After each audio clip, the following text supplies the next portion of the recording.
স্বপ্ন পূরণে শারীরিক প্রতিবন্ধকতা বাধা হতে পারে না, তার জ্বলন্ত প্রমাণ নরসিংদী শহরের মধ্য কান্দাপাড়ার বাসিন্দা ৩.৫ ফিট উচ্চতার চন্দ্রজিৎ সাহা। জন্মের কিছুদিন পর থেকেই থমকে গেছে তার শারীরিক বৃদ্ধি। স্বল্প উচ্চতার জন্য অনেক সময় কটাক্ষ শুনতে হয়েছে তাকে, তবে থমকে যায়নি। সব বাধা পেরিয়ে গত ৫ই ফেব্রুয়ারি বরিশাল মেডিকেলে ভর্তি হয়ে পরিবারের মুখে হাসি ফুটিয়েছেন চন্দ্রজিৎ। ৬ মাস বয়স থেকেই আমি ডাক্তার এখানে যেতে হতো আমাকে। তো ডাক্তার এখানে যে বসে থাকতে থাকতে আমার একটা ডাক্তারদের প্রতি একটা আগ্রহ সৃষ্টি হলো।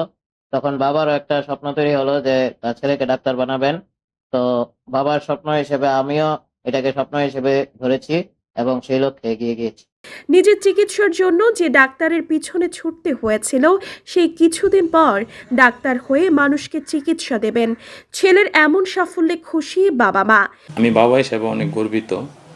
আমারও স্বপ্ন ছিল আমার ছেলে একদিন বড় হয়ে ডাক্তার হবে, মানুষের সেবা দিবে, দেশের মানুষের সেবা দিবে, সমাজের মানুষের সেবা দিবে। এটা আমারও একটা স্বপ্ন ছিল। আস্তে আস্তে হয়তো সৃষ্টিকর্তা সেই স্বপ্নটা বাস্তবায়ন করবে, এটাই আমার প্রত্যাশা। আমরা ছোটবেলা থেকে আমাদের সন্তানকে অনেক আদর স্নেহ ভালোবাসা দিয়ে তো মানুষ করছে। অবশ্যই তার চলার পথে অনেক বাধা বিপত্তি আসছে, অনেকে অনেক কথা বলছে, কিন্তু আমরা সে কথা কখনোই কানে নেইনি। আমরা বাবা মা হিসেবে তাকে সাপোর্ট দিয়ে গেছি। চন্দ্রজিতের এমন সাফল্যে আনন্দের ঝড় বইছে তার বন্ধুদের মাঝেও। সেই খুশিতেই কখনো ঘুরছেন, আবার কখনো বা তাকে নিয়ে গানে গানে আনন্দে মেতে উঠেছে বন্ধুরা। আমাদের সকল বন্ধু এবং শিক্ষক যারা ছিল তারা চন্দ্রজিতের উপর খুবই গর্বিত। নিজের প্রতিকূলতা এরিয়া যেভাবে এখানে এই জায়গাটা আসে, এটা আসলে আনন্দদায়ক, এক ধরনের গর্বদায়ক আমাদের জন্য। এটা আসলে অনেক আমরা গর্ববোধ করি চন্দ্রকে নিয়ে। ওর কিছু শারীরিক প্রতিবন্ধকতা আছে, বাট ওকে আমাদের সবাই খুব সাপোর্ট করছে এবং ও নিজে খুব সৎ এবং খুব পরিশ্রমী একটা ছেলে। কলেজের শিক্ষকরা বলছেন, এবার ছিল তার সেকেন্ড টাইম ভর্তি পরীক্ষা। প্রথমবার ব্যর্থ হয়ে হাল ছেড়ে দেননি চন্দ্রজিৎ সাহা।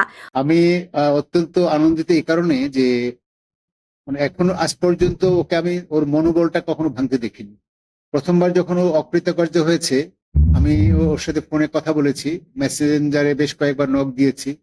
আমি ওকে জিজ্ঞেস করেছিলাম যে তুমি বিকল্প কোনো কিছু ভাবছো কিনা, যে কারণ ওর যে মেধা আছে সেই মেধায় সে ঢাকা বিশ্ববিদ্যালয় বা অন্য যে কোনো জায়গায় ভালো সাবজেক্টে হয়তো চান্স পেত, কিন্তু ওর ভেতরে একটা অদম্য ইচ্ছা ছিল এবং ও বলছিল যে স্যার আমি ডাক্তারই হব। অদম্য ইচ্ছা থাকলে স্বপ্ন পূরণে কোনো কিছু বাধা হতে পারে না, সেটি যেন দেখালেন চন্দ্রজিৎ সাহা। মানবতার সেবায় নিজেকে বিলিয়ে দেবেন তিনি, এই প্রত্যাশা সবার। মাইগ্রেশনের মাধ্যমে তাকে যদি একটু ঢাকার পেছনে এনে দেওয়া যায় তাহলে একটু ভালো হয়।